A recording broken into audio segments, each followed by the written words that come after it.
Hello and welcome back to From the Be-All End. I'm Simon Evans, and this week we're taking a slightly different tone. Last week was a bit of a heavy one, analysing that 5-2 defeat to Tottenham Hotspur.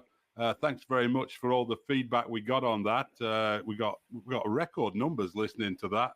I'm not sure what that tells us about Burnley fans that tune in more after a 5-2 defeat than they do during our pre-season build-ups.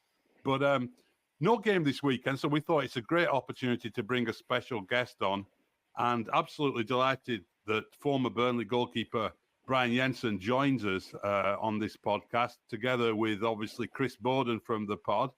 And we're going to get into a whole range of goalkeeping issues and also talk about Brian's career and his time at Burnley. So welcome to the pod, Brian. Thank you.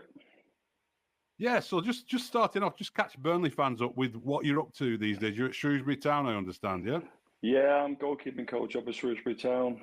Been there a little bit over 4 years. So, obviously been working with Sam Ricketts, who brought me in. And then after that, we had Steve Cottrell, as you all know. And then after that, I'm working with Matty Taylor now, as you all know as well. Right, yeah. So 2 ex-Clarets there as well, yeah, Exactly. yeah. And your keeper there is Marco Marossi, is that right? Yeah, it is. It is. Obviously a Burnley fan himself, and obviously when he went from Slovakia, was living up in Burnley area. So he knows about the club and obviously the history of it as well. Yeah, former player. We started off, I think, with Barnoldswick United. I think local club to Burnley. Yeah. So Chris, why don't you fire us on? Yeah, we just obviously wanted to get to. I don't know if you've had opportunity to see.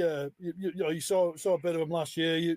You were at the fixture launch, weren't you, early in the summer? But we've got this situation now where we've Aaron Muric, who had a terrific season last year, and Vinny's gone and around a record transfer. We don't get the figures these days, but lots of money for James Trafford, who obviously had a fabulous summer with England under 21s. But how do you see that sort of contest developing? Well, I've seen quite a bit on Trafford. Obviously, they had a little trip up at Atkinson, obviously with Bolton last year. Now, listen, he's a good young goalkeeper, and unfortunately, that's the price you have to pay for a young goalkeeper nowadays. As soon as they get into the England setup or any international setup, and they got a little bit of quality, as you need in the squad, then it's going to cost you. So regardless, they felt like that was the time to do it, and they had to get someone like him in. That's just unfortunate for Muric. Yeah, are you surprised they sort of look to strengthen in that department, or is it just a case if someone like a good young goalkeeper comes available, you got to move?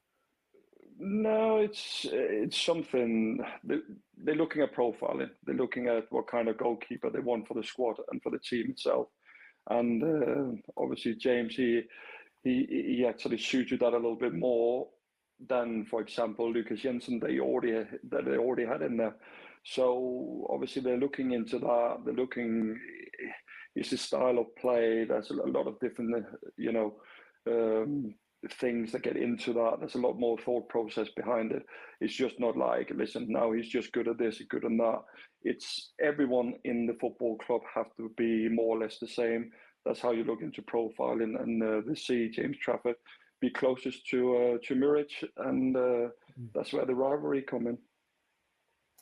Yeah, well, you see, I can remember watching you play left back in some training in Austria under Steve Cottrell. But in terms of like your goalkeepers have to be almost like outfield players now. You're like a spare man. But how would you have got on if goalkeeping had developed like that when you were still really?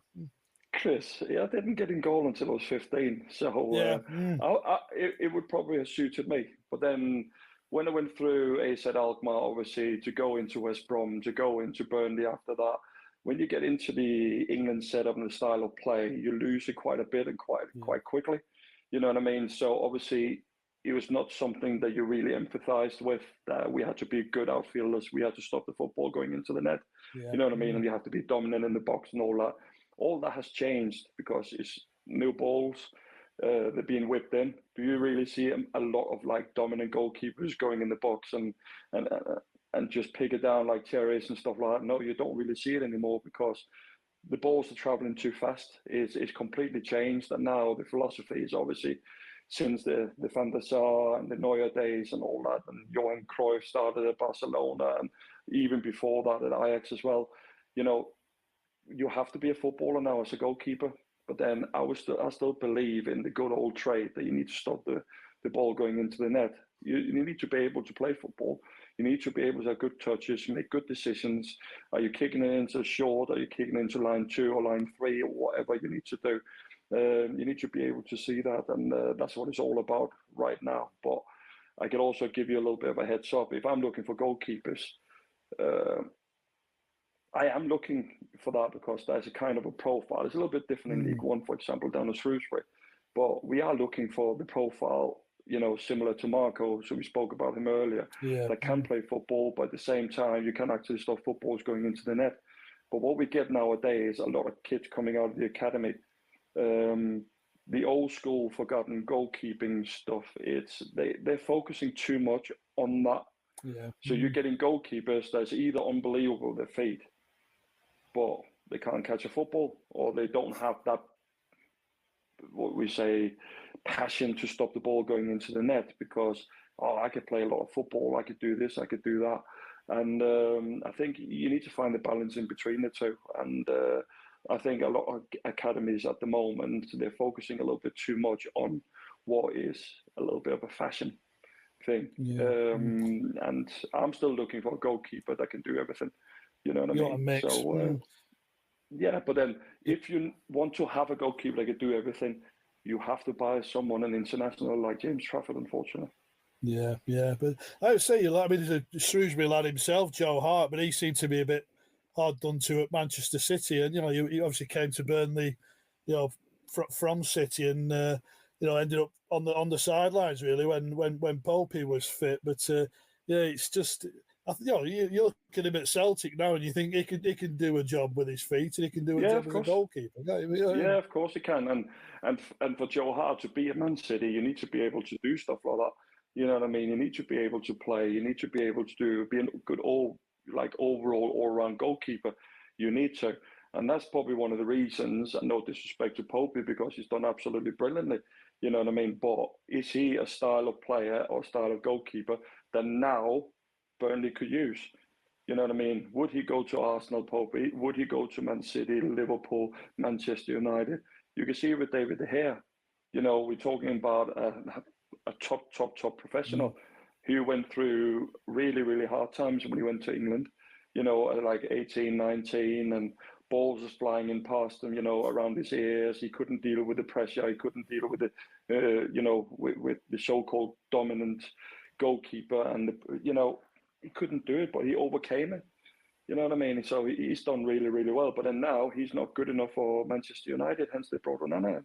So it's all about the profiling nowadays. If you want to play that style of football, you need to have the right goalkeeper. You need to have the right defenders as well, though, don't you? Because I think people often forget when they talk about goalkeepers being good with the feet, the first ball they're going to play, if they're that kind of goalkeeper, is out, rolling it out to the central defender in front of them. If he can't play with his feet, then the whole thing's a waste of time, isn't it?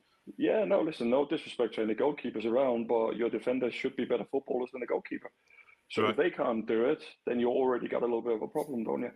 You know what I mean? You have to gel in together. It's not only the goalkeepers, not only the defenders. It has to be everyone. Everyone has to be on the same page. You also need strikers that need to hold the ball up, to bring everyone else into play. So it's important that you get the right personnel and the right players into the right positions, because otherwise you just have to go out and buy someone else. I wanted to just touch a bit more on that sort of rivalry theme. You talk about, obviously, Trafford coming in and challenging Arrow, and Trafford's got the shirt at the moment. Raya's gone into Arsenal at the moment with Ramsdale there. I think your old mate Peter Schmeichel's sort of suggesting that maybe created a problem there by signing two goalkeepers of similar quality. And if you bring in someone in to push someone, I mean, you're as good as anyone to teach, because you saw off Gabor Karai and Coiney and Diego Penny and any other number. You had these guys come in and you knocked them all over. It's So what? I think the thought process is a little bit different. This, obviously with all the stuff that I've been throughout my career, has something to do with, obviously, the opinion on the manager is one thing. Second thing is, if you compare now Raya and Ramsdale, there's not an outright number one.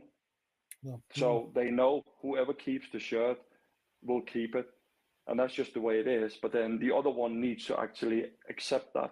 And that's where the complications can actually, it's like if Peter said that could be a little bit of a problem. But before they signed Raya, I'm sure they would have told him beforehand, you're going in there to fight for the shirt. But at the moment, Ramsdale, he got it. But then you need to come clear with that. Because if you just go in and say, listen, you got two unbelievable goalkeepers and they just have to fight for it. Well, who is the number one? Who's the number two? Well, it's whoever got the shirt at the moment. But then now the other one, you need to respect that. You need to work hard to try to get that shirt, and you need to do the warm-up properly. You need to help out in training properly. Do not start all these spitting your dummies out and I want to go this, I want to do that. Because surely they would have told them beforehand that this is the scenario. If you eventually get the shirt, you will keep it until you don't deserve it anymore. But if they haven't, then now the complications and the problems could arise. And but I'm sure Arsenal would have done that, because if you look at it, City, for example, they got an outright number one. Liverpool got an outright number one. But then saying that, their number two are not bad at all. Talking about Keller up at Liverpool, we're talking about what's the kid's name now down in City? I just lost the plot there, but he's as good as footballer as Edison is. Yeah. But they got an outright number one, where down in Arsenal now they got two outright number ones. But then there have to be some clear lines, because otherwise it will create a problem at some stage. Yeah.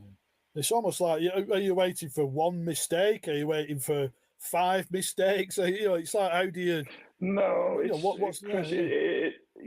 like that. It's what you do in training and what you do in games, obviously, is the most important thing. But it's to create that pressure that you can actually perform better, to push the goalkeepers as much as they possibly can. So, for example, as you know, with me, myself, I was always best when I was under pressure. Yeah. You know what I mean? But then if I compare my good mate, Casper, that, he never really liked being under pressure. He needed to know that he's an outright number one. Yeah. And that's how he performed, and that's how he got his best performances. So it's all different for different goalkeepers in different scenarios. So it's very easy to turn around and say, as a manager or goalkeeping coach or whatever, that I always have to have good number 2s and 3s because they could push the number one. You know what I mean? And that's the competition that you need to have. If you got goalkeepers in there that can't deal with that, or then don't want to deal with that, you are going to have them complications. But then it's all down to profiling the different players, the different goalkeepers. But I'm sure it's the same everywhere on the pitch. You know what I mean? You do want to have that competition everywhere if you can. You know what I mean? So it's just part of the football, really.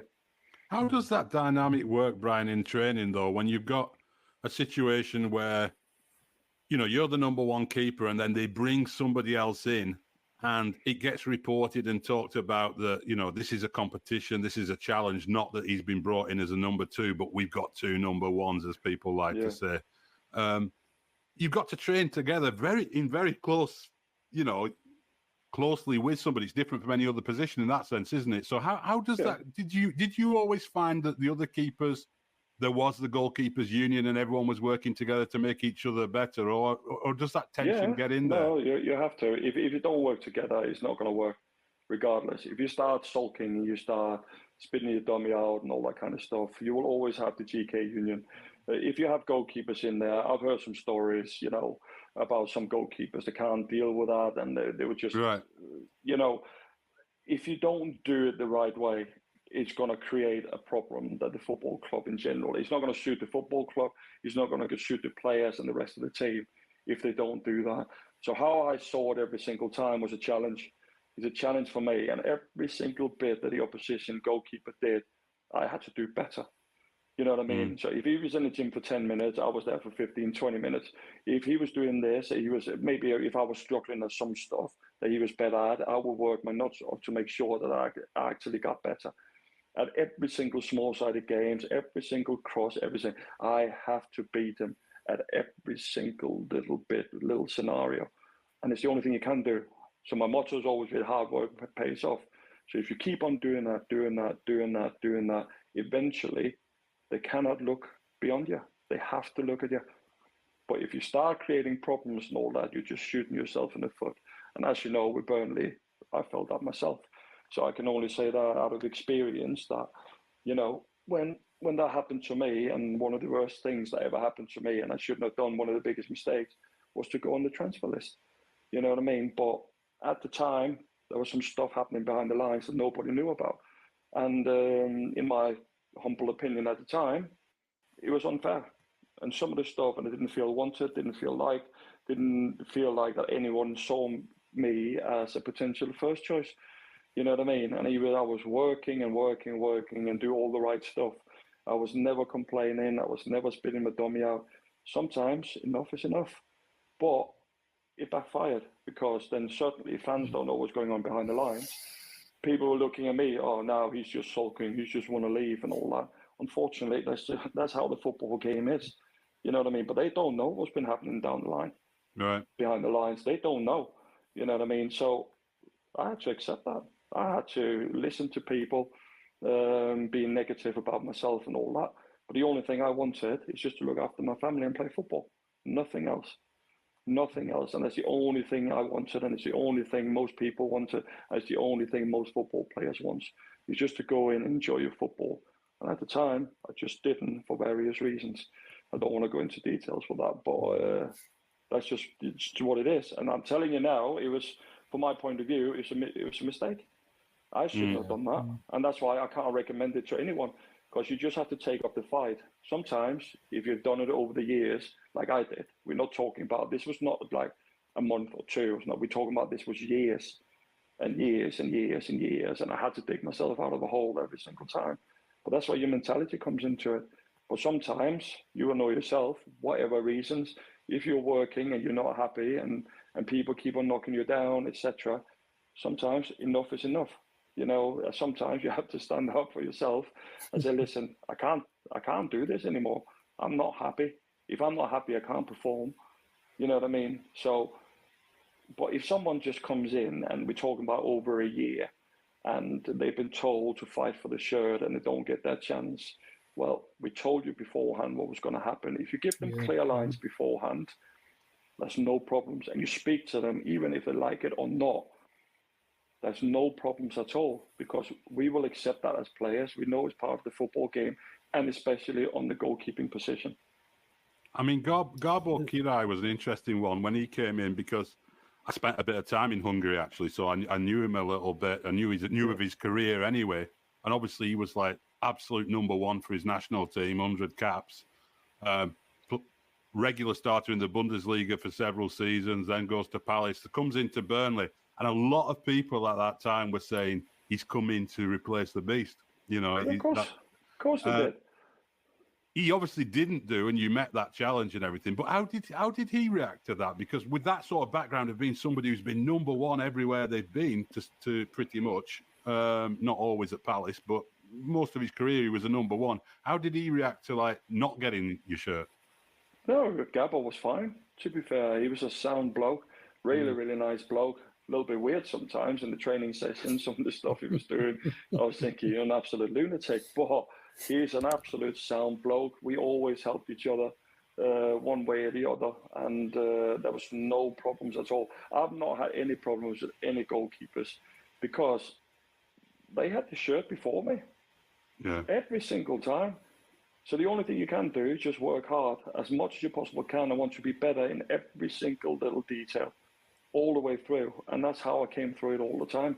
So I did everything what I possibly could for Gabor to make sure that the service was right, Everything what I did to pressure him, everything would have been correct. I'm not going to go there. I'm going to kick it left, right, center because no, I have to prepare him for a football game. Then hopefully, when eventually I got the shirt, he would do the same to me. If you start doing all the other stuff, it's not working. It's not working. So that's why it's a strong bond, that GK union, because you have to. If you don't do it and you don't look after each other and back each other up at every single opportunity and work hard together and all that, okay, my own little personal vendetta will always be, I'm going to do better than him in every single bit. Right. But it is what it is. If you don't do it the right way, it's not going to work regardless who you are. You remember the situation with Coyne at the end of, I think it was the end of Steve's first season when he I think he gave you the last 6 games and alternated you, didn't you? You know, you played one week, Coyne the next, you the next, so on and so forth. But I don't recall seeing that before or after, to be honest. But no, you'll have to ask Steve about that. I don't know. I know it's a little bit bizarre for everyone, but that was the gaffer's decision, and we just accepted it. It was not a problem. Both of us wanted to have the football games, one way or the other. So I don't know. Was it a test to see who he felt was the best? And at the time, but that means, from my point of view, I took it as a positive because if you looked at it when he brought Coyne in, because he needed someone to be in. I'll be perfectly honest with you. My first season when I was at Burnley with Stan Turner, I could be in 11 one week and I could be in 2 the week after. I was too inconsistent. There was too much of trying to do everyone else's job. You know what I mean? I was staving out my goal and I was just thinking, what are you doing? You know what I mean? Looking at it afterwards and try to look I was just like, you clown. And I was being hard on myself. But then later on, when that happened with obviously Coyne and myself alternating in goal, so Steve would never have seen that when he brought Coyne in. He would have seen me as a number 2. So surely I must have done something right for him to put me back in the team once in a while. Yeah. So that's how I saw it. I saw it as I've gone further than he believed, that the gaffer believed at the time when he brought Coyne in, because he would have brought Coyne in as a number 1. So obviously I'm closer to my goal. So I saw it as a positive. Yeah, and then I think Diego Penny came in for a few quid from Peru and started the first couple of games of the season. That the 4-1 on the opening day. Yeah, did he not play against Ipswich as well? Did he not? He played the first game. Of course, it was. Yeah. First game against Sheffield Wednesday, and I didn't look him back and Remco. Get your facts right, lad. Get your facts right. No, Gresser played 61. Remember Gresser? He played 61 games that season. Yeah, and I played 60. 60 games in one season. I mean, like I say, you forced your way in then, and I mean that was you never look back. I mean that season's probably that season and the following season probably your best 2 in a Burnley shirt, really, weren't they? Yeah, 100%, 100%. Felt that that people believed in me. Obviously, you had to overcome the pre-season, and yet again another international goalkeeper come in. What's going to happen now? You know what I mean? And actually thinking I was doing all right the season before, etc. And I was thinking, what is going on here? I don't have a Scooby-Doo. What's going on? But then Coyle just turned around at the time and said, listen, just want you to fight for the shirt. And that's the only thing. Well, you just told me to do what I'm best at. So, you know what I mean? It was just another challenge for me.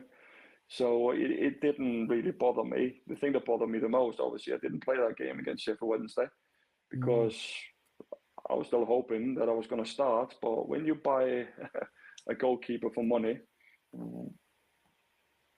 it is what it is, isn't it? You know what I mean? You have to start him. And that's probably what's happening up at Burnley right now, isn't it?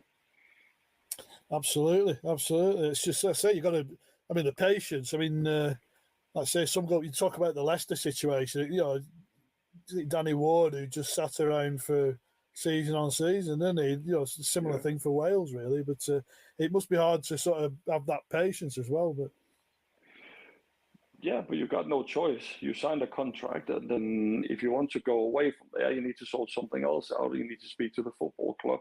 But if nothing is going to happen and you don't want to go anywhere else, or you want to go anywhere else but it can't happen, you just have to bite the bullet. You sign the contract, lad. You know what I mean? And that's how I've seen it all the way through. I need to show them, and unfortunately, there's only one place. There's only one shirt to play for as a goalkeeper. There's no other positions that you can play. So it is what it is. That's why it's a little bit more difficult. So I understand what you're saying, that you have to have a strong mentality, but you do. You're either going to take up the fight or you're going to give up. It's entirely up to you. But that will also tell you a story for wherever you're going afterwards. You know what I mean? You don't want to have that reputation that, oh, you didn't want to take up the fight, you didn't want to fight for the shirt, you know what I mean? You're a little bit of a weak link, or you're a bad egg and all that kind of stuff. And that's how I saw it. And that was one of the things why I said, one of the reasons why I regretted, obviously, going on the transfer list at the time, regardless what was happening behind the lines. But I only knew that later on in life. You know, at the time, it seemed to be the right thing to do because, like I said to you, this was just not once, twice. We were talking about 3, 4 times. Because it only happened after Pollitt went in, innit?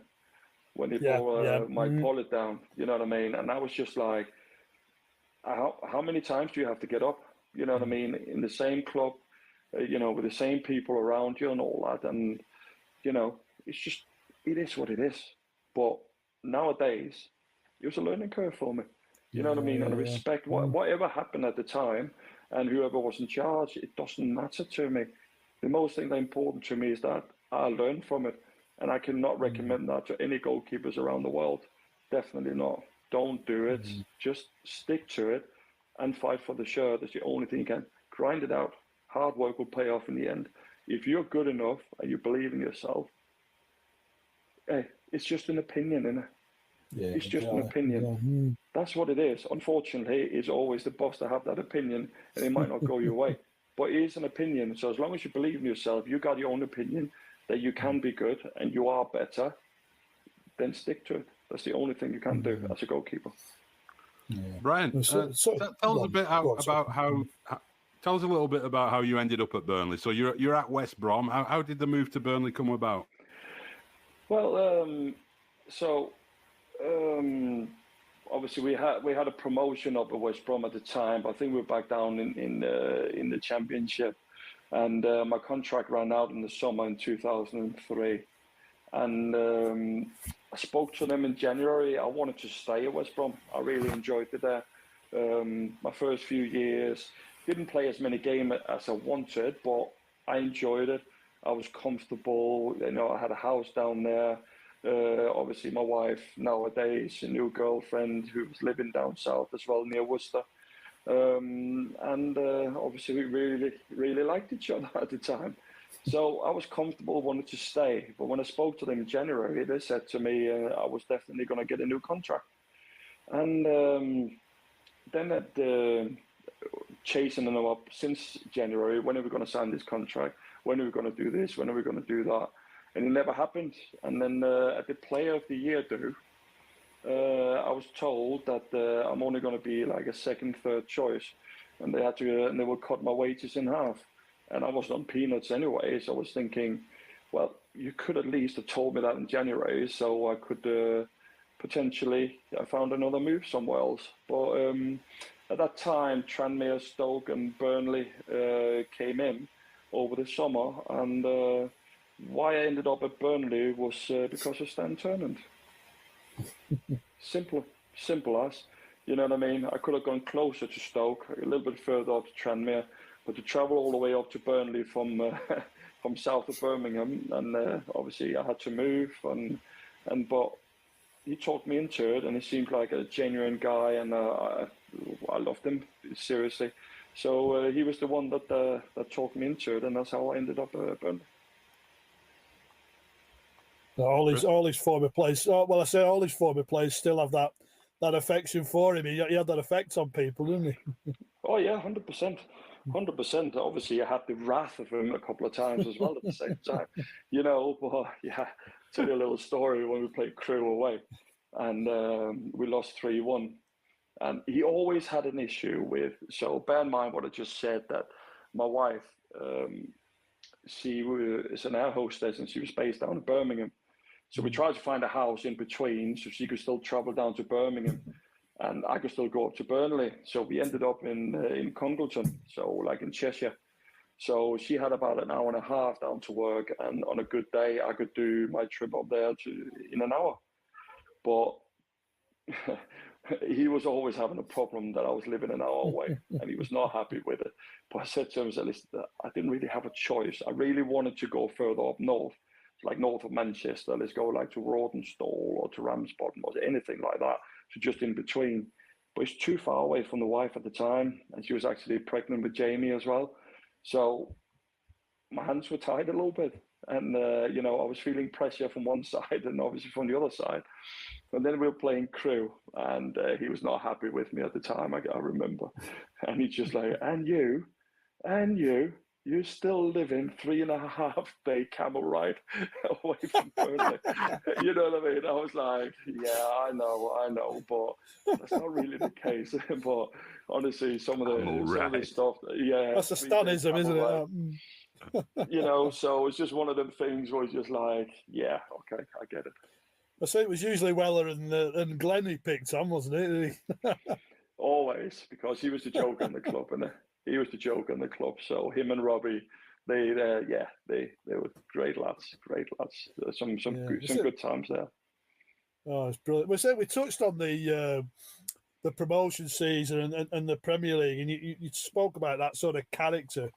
You say that obviously Burnley have got they got promoted last year with like a mix of experience and these exciting young players, and we've started this season with it's more inexperience. Very good players, and you can see the potential. But so it's probably a bit like Chelsea. Really exciting young players, but you need that like old head at times, don't you? Where's the sort of character going to develop? Do you think? Yeah, they do, but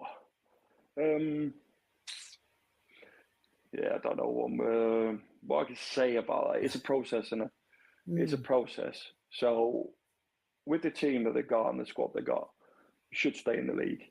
Don't be fooled by the first lot of games here, because when I was doing that little introduction to the new season and I was up there, I knew straight away them first 3, 4, 5 games, they were not going to be easy. So the key things to this, don't lose the confidence, even though you're a young player, but it's hard for a young player, for example, to keep the confidence up and to make sure that you actually believe in yourself, that you can do what you've been asked to do.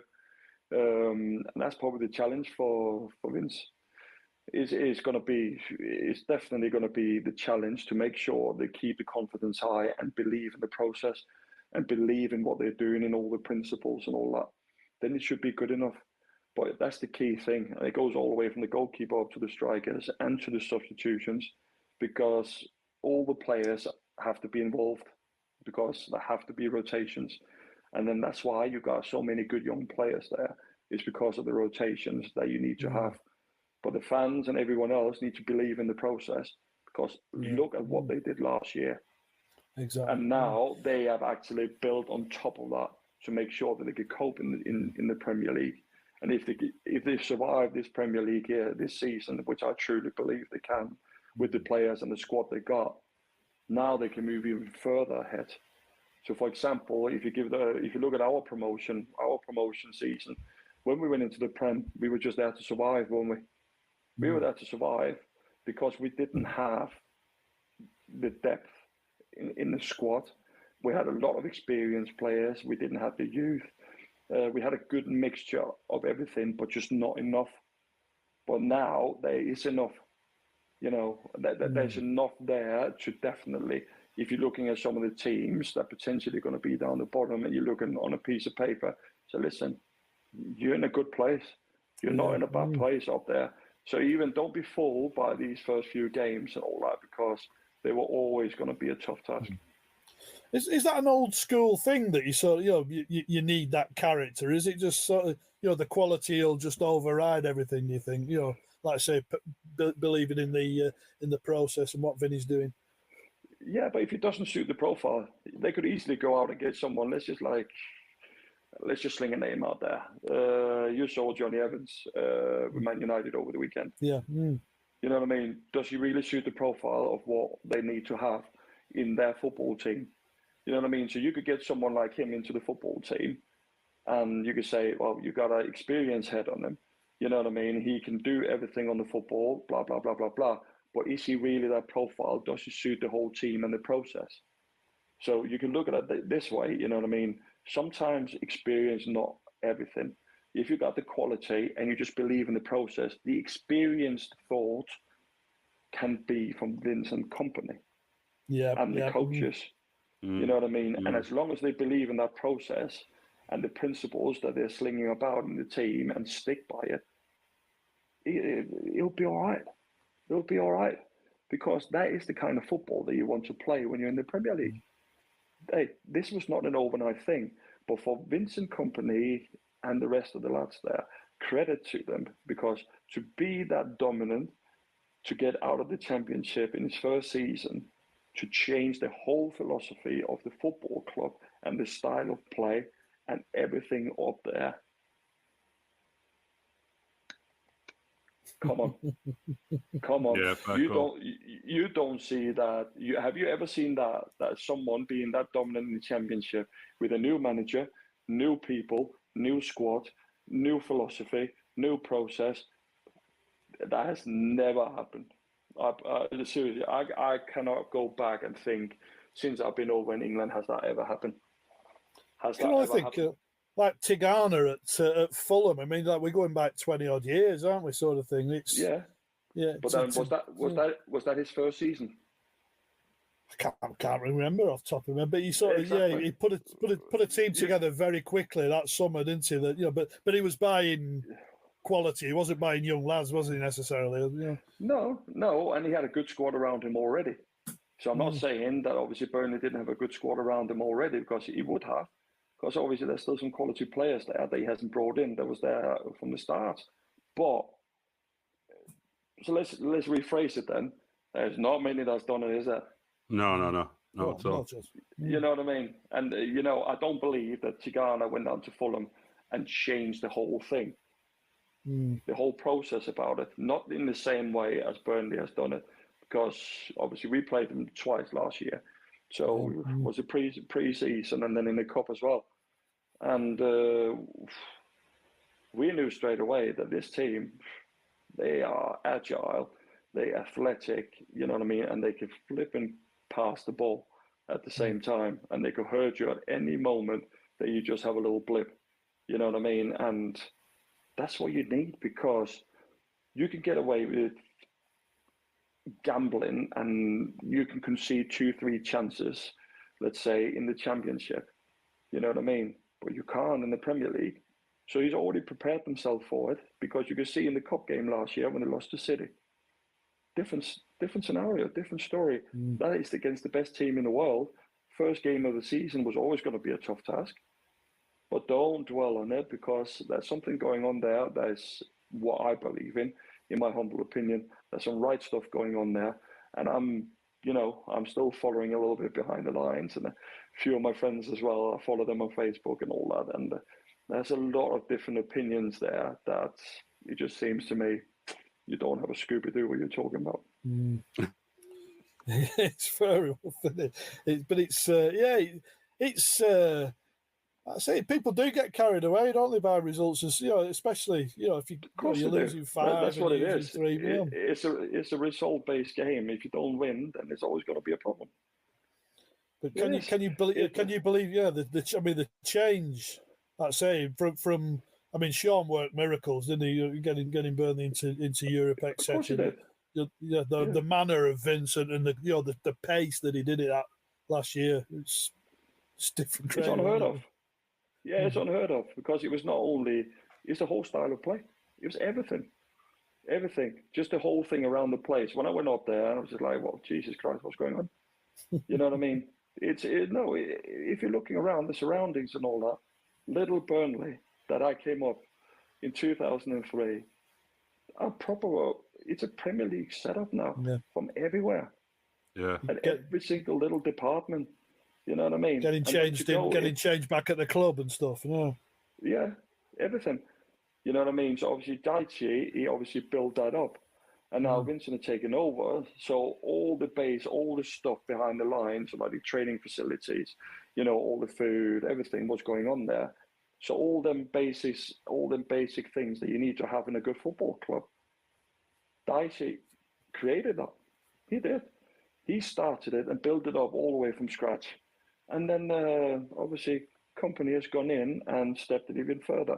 Now is the process, now is the profiling, now is how the principles are going to be played, how you want to play football. Now we need to actually get the fans to believe in what we're doing as well. Because obviously with Daichi, it was a different kettle of fish. We're always well known for being a long ball team. You know what I mean? And the only thing that Burnley could win a football game was on a set play. And it was not true. They were hard-working, unbelievably hard-working, and then that philosophy has always been the Burnley thing, hard-working philosophy. And I felt that, obviously, when I was playing there. But then now, hard-working and can play some good football. Come on, we have to be happy, don't you? Oh, yeah, I mean, one thing I've always been curious about that first season in the Premier League, when you went up with Coyle, and then watching it as a fan from the outside. I was already living in the States back then, so I was even more on the outside. But watching it, and then he leaves and goes to Bolton, and Brian Laws comes in.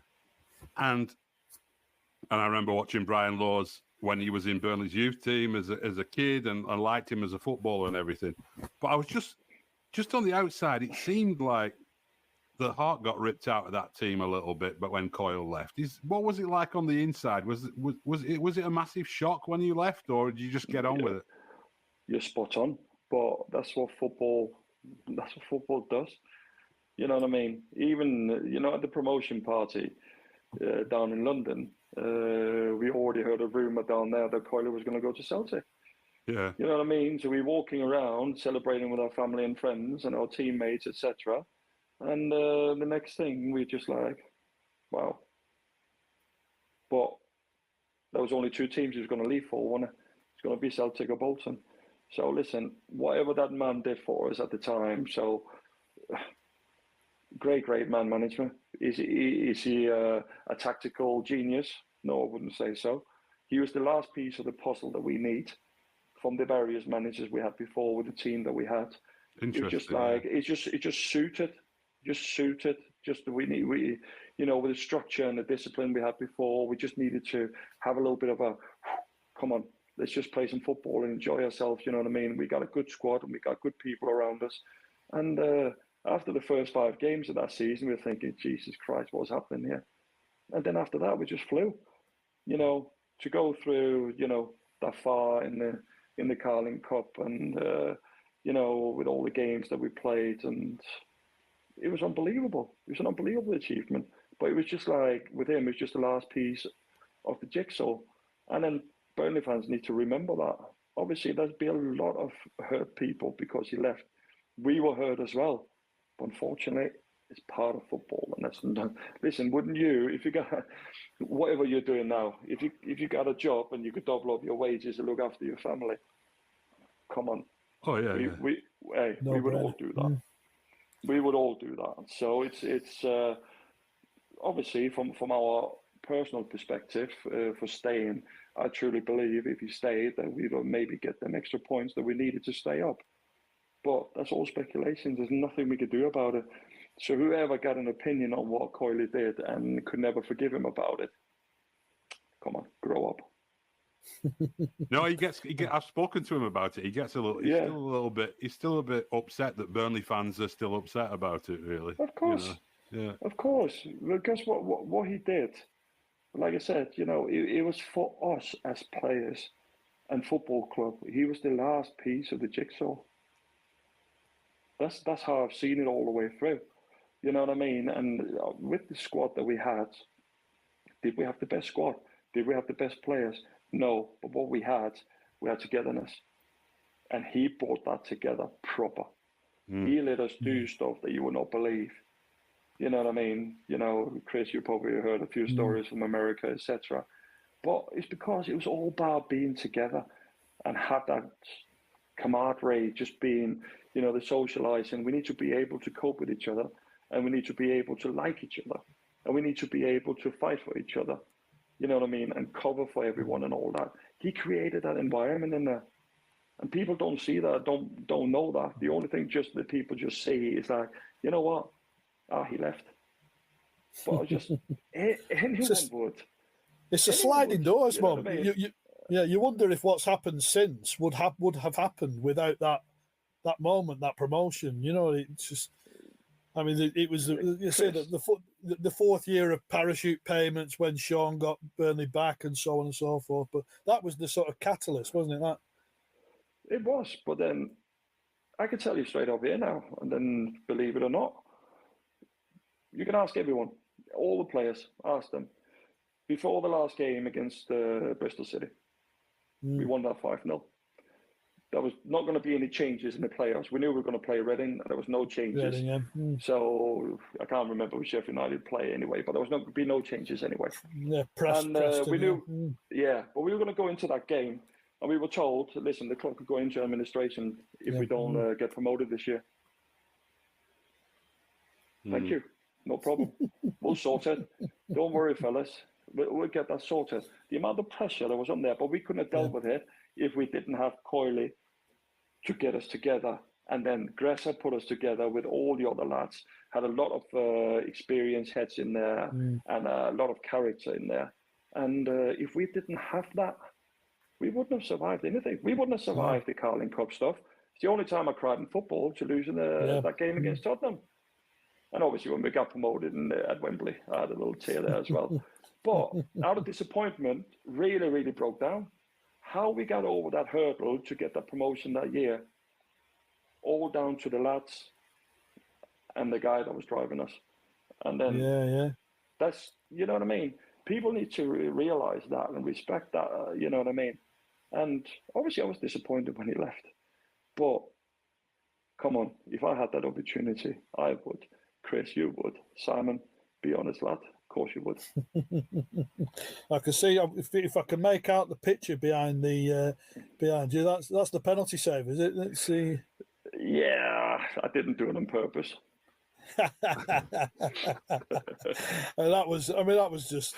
So the place shook that night, didn't it? It just. It was brilliant. It was brilliant, even as a United fan. You know, so no, it was absolutely brilliant. You know, first home game with the crowd behind us, and to win against the champions. There was just, it was unbelievable. And obviously, for me to have a little hand in it as well is, it was very enjoyable. I mean, you had a really good rapport with the Burnley fans for most of your time there, didn't you? I mean, after those penalty shootout nights and everything, the crowd, you know, every time you went and took a cross, there was the beast chant came out. I mean, did you feel that as a player, or that you had a good rapport? Yeah, well, I had to fight for it, because anyone that saw me in that first season, I'll be the first one to hold my hand up. I was inconsistent, massively, and people would have doubts straight away. People would probably felt relieved when Steve Cottrell brought Coyne in. They would have, and I'm not stupid. You know what I mean? I had to look at myself in the mirror and say, listen, there's only one way around this. It's just to fight even harder. You know, so for me to build that up and to build the trust for the fans, and with the relationship that I have with a lot of fans up there, I thoroughly enjoyed my time, and you know, I wouldn't change it in a million years. That's perfect. Yeah, saying it's just obviously you've already beaten Wade's lot this year, haven't you? It was with Shrewsbury. Have you got it at the weekend? Yeah. He had it on toast last year. They beat us twice last year, but we had them in the first game of the season, and we beat them. So I was quite delighted with that. But the good lads, and spoke to Duff over the summer as well, quite a few times. So fair play to the guy. You know, deserves all the credit that he can have and he can get, and the same with Wadey as well. They're doing some good stuff them too. Do you enjoy the coaching? Yeah, I do. Definitely working with Marco and with Harry Burgoyne. Yeah, two great lads. Working hard and just in general, just to get to pass on a lot of my knowledge. And I'm learning every day. Get a little bit, obviously, with the new gaffer, Matty Taylor, get a little bit more responsibility. Actually, Steve last year gave me a lot of responsibility, so I'm learning the trade and learning a lot of other stuff than just goalkeeping. So yeah, I'm enjoying the journey at the moment. Yeah. You fancy Brilliant. going, being the number one on your own one day, maybe somewhere? Well, manager. Yeah. You have to be available. You have to be available on the phone 24/7, Chris. Yeah. You know what I mean? Never say never, but it's not my. If the opportunity ever came, no. But you never know what's going to happen. But it's not my first priority. Definitely not. But what I want to do is to coach on the highest level that I possibly can as a goalkeeping coach. If the other stuff comes around at some stage, you'll never know. But it's not one of my priorities because I still want a family life as well. Last question, Brian. When you look back on your time at Burnley, what is the one memory that sticks out to you that you think like that was a brilliant night or that was a game I'll never forget? There's quite a few.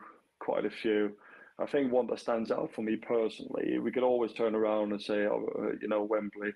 We could always talk about Arsenal, Carling Cup game, Chelsea away, and all that. But from my personal perspective, I think one of the games that stood out for me on a personal note was the 1-0 win at home against Reading. Not in the semi-final, but actually during the season, because it's probably one of the best games I've ever had. It's just one that I felt like I was unbeatable. We won 1-0. I can't remember who scored the goal, really. But we literally got pretty much pummeled at Turf Moor. And I just pulled saves out while I was just thinking afterwards, how the beep did you do that? So from my personal perspective, there's a lot of great memories up there. But, I can't deny the Arsenal game, the Chelsea. Wembley will probably always be on top because there was a lot of people's dream come true, including myself. Oh, yeah. Yeah, we were just talking about that earlier. That was a day that most of us thought we'd never see. Yeah, and under severe pressure, as I just said here now, that. But it was all about the team and the strong mentality we all had. Led by the gaffer, and obviously I have to mention Graham Alexander at the time because he was absolutely immaculate. The old guy. Brilliant. Hey, thanks so much for this, Brian. It's been a really good night. I really enjoyed doing that. And no problems at all. I'll go pick Sebastian up now. I got 11 minutes. All right. Really appreciate your time. Appreciate your time. Cheers, Brian. No problems. Speak to you soon. Take care, mate. Cheers. Bye.